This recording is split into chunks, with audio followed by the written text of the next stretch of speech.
আমাৰ জীৱনটো এটা প্ৰত্যাহ্বান। এই প্ৰত্যাহ্বান কেতিয়াবা পাৰ কৰি যাওঁ আৰু কেতিয়াবা ভাগি পৰোঁ। আমাৰ নিজক লৈ এটা বিশ্বাস আছে আৰু সেই বিশ্বাসতে আমি জীৱনৰ বিভিন্ন সময়ত নিজক বিচাৰি ফুৰোঁ। মুঠতে আমি মনৰ মাজত চলি থকা যুঁজখনৰ সৈতে যুঁজি থাকোঁ। বেছি চিৰিয়াছ হৈ গ'লোঁ।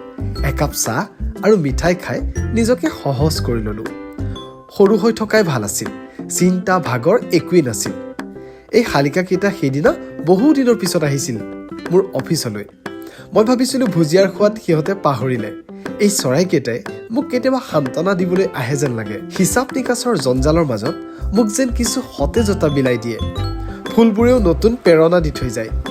এই চাহটো এনেই লগতে ঘূৰি ফুৰে দেখি এটা গানহে মনলৈ আহিল।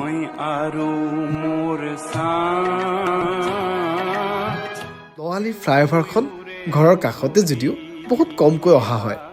বাইক চলাই আহি থাকোঁতে হেলনীয়াখিনিত ষ্টাৰ্ট বন্ধ কৰি লাহে লাহে নামি আহি বেছ ভাল লাগে।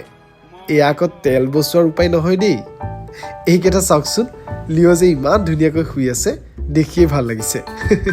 ঠিক আছে, আজিলৈ এৰিছোঁ।